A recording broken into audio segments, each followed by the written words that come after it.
Saat ia hendak memasukkan kepalanya dan menutup kembali jendela, matanya menangkap sesuatu tepat di batang pohon itu. Di sana Rudy melihat ada bekas goresan yang membentuk sebuah tulisan.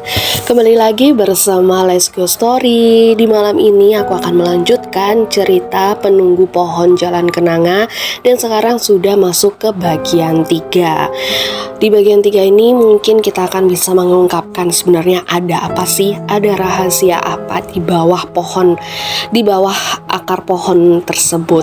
Buat kalian yang belum nonton dari bagian 1 sama bagian 2, kalian bisa langsung aja datang ke playlist karena sudah aku jadikan satu di sana. Oke, tanpa berlama lagi aku akan langsung membacakan ceritanya, jadi kalian tonton sampai habis biar gak makin penasaran. Di malam itu, Rudy hampir tidak bisa memejamkan matanya untuk benar-benar istirahat. Ucapan dari Pak Rais terus berputar di dalam kepalanya. Ucapan yang mengatakan jika dia sudah tahu jika Rudy bisa melihatnya. Kalimat itu terdengar berlebihan, tapi bayangan dari perempuan tua yang berdiri di bawah pohon mangga terus muncul setiap kali Rudy hendak menutup matanya. Yang semakin membuatnya gelisah bukan sosok perempuan itu, melainkan sebuah fakta bahwa Pak Rais sama sekali tidak melihat siapapun pada saat Rudy menunjuk ke arah pohon. Di tengah kesusahannya untuk memejamkan mata agar benar-benar tidur, sekitar pukul 3 dini hari, Rudy mendadak terbangun. Ia tidak sedang mimpi buruk, tapi ia mendengar suara seseorang yang sedang berjalan di depan rumahnya. Suara langkah itu pelan dan teratur, seolah ada seseorang yang sedang mondar-mandir di depan pagar rumahnya. Ia beranjak dari tempat tidur lalu mengintip dari balik gorden dekat pintu utama. Saat ia membuka gorden itu, jalan di depan rumahnya kosong, gak ada siapa-siapa. Lampu jalan masih menyala redup, tapi suara langkah itu tetap terdengar. Saat ia semakin menajamkan pendengarannya, ternyata suara itu bukan berasal dari jalanan kampung, melainkan dari halaman rumahnya sendiri. Untuk melihat siapa yang berjalan di halaman rumahnya, Rudy mencoba membuka jendela rumahnya dan membiarkan udara dingin langsung menerpa wajahnya. Di tengah malam itu, Rudy harus merasakan dinginnya malam. Pandangannya menyapu halaman sekitar dan tetap tidak ada siapapun di sana. Rudy hanya melihat bayangan pohon mangga yang memanjang hingga hampir menyentuh pagar rumahnya. Saat ia hendak memasukkan kepalanya dan menutup kembali jendela, matanya menangkap sesuatu tepat di batang pohon itu. Di sana Rudy melihat ada bekas goresan yang membentuk sebuah tulisan. Namun karena terlalu jauh untuk dibaca, Rudy harus memicingkan matanya untuk membaca tulisan itu. Belum sempat ia melihat dengan jelas, tiba-tiba terdengar suara mangga yang kembali jatuh. Memang udaranya dingin, tapi tidak ada angin kencang yang mengharuskan untuk buah mangga itu jatuh. Tanpa pikir panjang, Rudy segera menutup jendelanya dan langsung berlari masuk ke kamarnya. Apa yang Rudy lihat itu adalah hal pertama kali dalam hidupnya. Di tengah malam itu, Rudy sangat berharap matahari segera terbit supaya ia tidak ketakutan seperti itu. Tepat di keesokan harinya, Pak Rais datang untuk menunaikan janjinya. Beliau mengantarkan Rudy ke rumah Mbah Gito. Tepat di ujung kampung, ada sebuah rumah yang jauh lebih tua dibandingkan dengan rumah-rumah lainnya. Tampak luar, dinding dari rumah itu masih berupa anyaman bambu. Halamannya dipenuhi dengan tanaman obat tradisional, dan di terasnya ada seorang laki-laki tua berambut putih sedang membersihkan daun-daun kering dengan sapu lidi. Lelaki tua itu bertubuh kurus, tapi sorot matanya masih terlihat tajam. Tak jauh pria itu berdiri, Pak Rais berbisik kepada Rudy. Itu yang namanya Mbah Gito.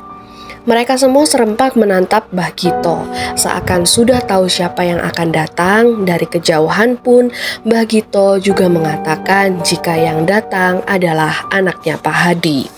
Mereka berjalan perlahan menghampiri Mbah Gito. "Kamu adalah anaknya Pak Hadi." Ketika mereka tiba di hadapan Mbah Gito, beliau langsung mengatakan hal itu di depan Rudy. Rudy yang baru tiba di hadapannya langsung dibuat terkejut. Secepat itu beliau bisa tahu siapa Rudy. Rudi yang terkejut langsung bertanya kepada Mbah Gito, bagaimana beliau bisa kenal dengan ayahnya. Dengan mudahnya Mbah Gito hanya mengatakan jika Pak Hadi pernah menyelamatkan banyak orang. Kebaikan itulah yang membuat Mbah Gito langsung tahu siapa Rudi.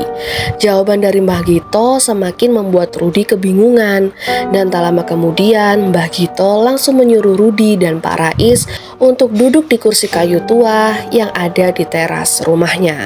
Tepat setelahnya, tanpa banyak basa-basi, Mbah Gito langsung membuka pembicaraan lagi. Apakah kamu sudah melihat penjaga pohon itu?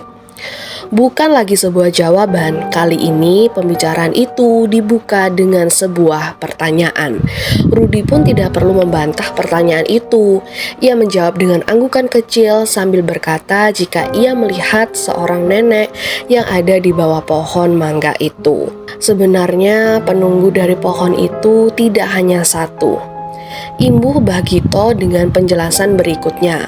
Beliau juga mengatakan jika yang tinggal di sana bukanlah arwah manusia. Kalimat itu langsung membuat bulu kuduk Rudi meremang. Dari yang awalnya ia tidak percaya dan hampir meremehkan, saat mendengar kalimat itu berhasil membuatnya mulai percaya. Dengan helaan nafas yang cukup berat dan menatap sesaat ke arah Pak Rais, Mbah Gito mulai bercerita. Dulu sebelum kampung ini ramai, tempat itu hanyalah sebuah lahan kosong. Tepat di tengah sawah berdiri satu pohon mangga. Karena konon katanya siapapun mereka yang datang membawa kesedihan akan berhenti di bawah pohon itu. Beberapa orang yang datang ke sana memang hanya sekedar ingin beristirahat. Tapi lama-kelamaan mereka yang berhenti di pohon itu merasa mendengar seperti ada suara seseorang yang sedang memanggil. Suara yang memanggil itu kebanyakan dari orang-orang yang paling mereka rindukan. Ada yang mendengar suara ibunya, ada yang mendengar suara istrinya yang sudah meninggal. Saat mereka ikuti dan lebih dekat ke arah pohon itu, mereka yang mendengar suara itu tidak pernah kembali. Cerita yang tidak terlalu panjang dan tidak terlalu singkat itu mampu membuat tenggorokan Rudi jadi sangat kering. Perasaannya juga sudah campur aduk. Bulu kuduk yang sedari tadi sudah meremang sudah terasa cukup tebal di bagian tengkuk dan tangannya. Lalu perempuan tua yang saya lihat itu siapa? Dengan bibir yang cukup bergetar, Rudi menanyakan siapa perempuan itu. Mbah Gito menjawab, bisa saja itu bukan perempuan yang sebenarnya. Kalau bukan perempuan yang sebenarnya, lalu dia itu siapa? Itu adalah pertanyaan dengan tanda tanya besar yang sekarang memenuhi pikirannya. Dengan tatapan yang cukup dalam dan seakan tahu pertanyaan Rudi yang ada di pikirannya, Mbah Gito kembali berkata, sosok yang sering muncul itu tergantung dengan siapa yang ingin dipertemukan pohon itu dengan manusia yang berhenti di sana. Maka dari itu nggak ada warga yang berani mendekat dan sudah banyak yang menginginkan pohon itu untuk ditebang. Tapi sebanyak apapun cara untuk menebang pohon itu, semakin banyak juga cara penolakan dari pohon itu sendiri untuk tidak ditebang begitu saja. Banyak kejadian aneh saat warga ingin menebang pohon itu. Salah satu kejadian aneh itu menimpa pada seorang pria tua yang ingin menebang pohon tersebut. Ia sudah siap ingin menebang, tapi entah kenapa tanpa sadar pria tua itu malah hanya berdiri di bawah pohon itu sampai menjelang subuh.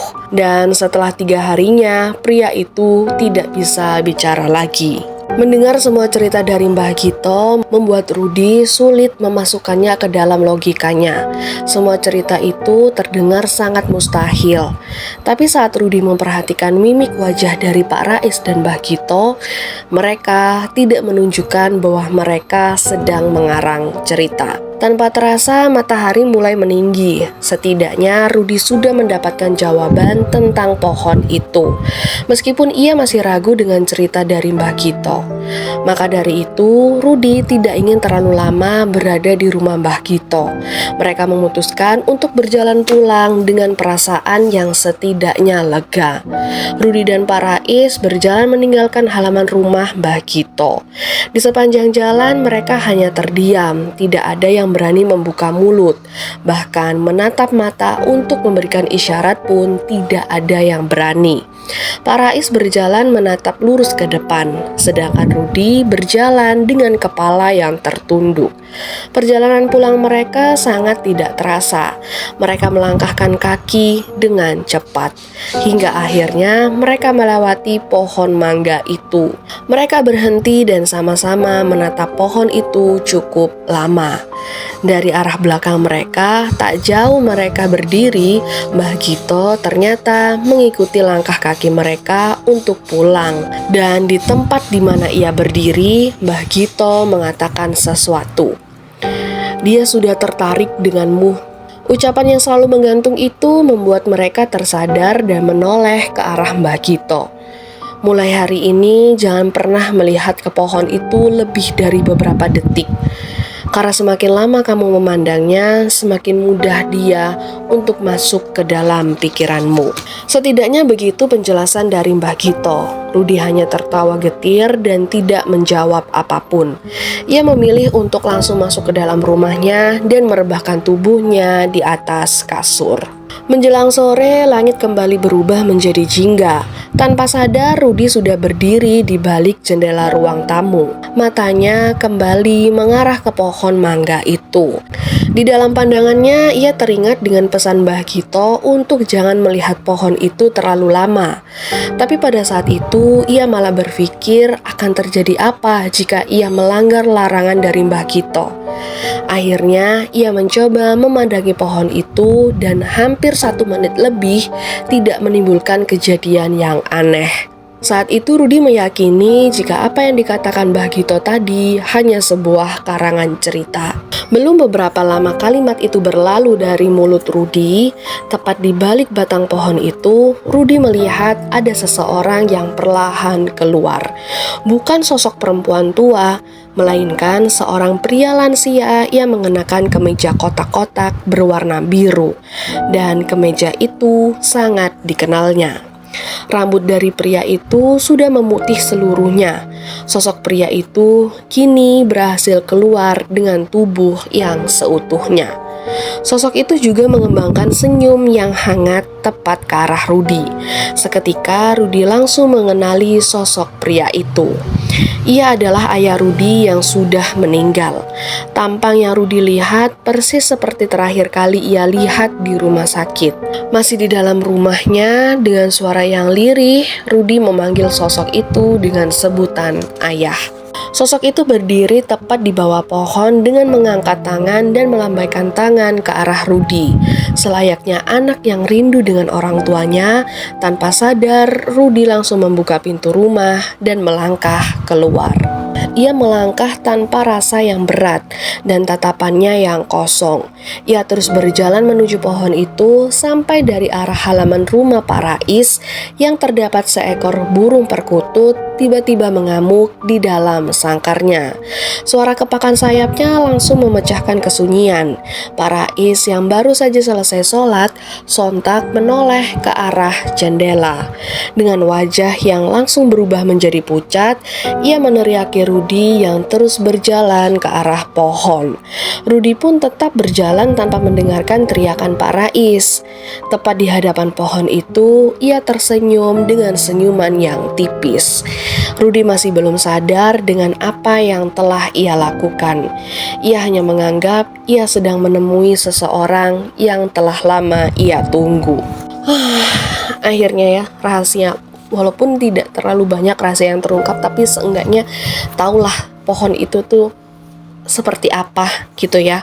Pohon itu memang pohon angker yang anehnya ia malah menyerap kesedihan orang dan memunculkan sosok yang telah lama dirindukan. Menurut kalian gimana sama cerita kali ini? Coba komen di bawah. Oke, sekian dulu cerita Penunggu Pohon Jalan Kenanga bagian 3. Bantu buat like, komen, dan subscribe. Juga jangan lupa buat nyalakan notifikasi lonceng biar kalian tahu kalau aku punya cerita baru. Sampai ketemu di cerita bagian berikutnya. Bye-bye.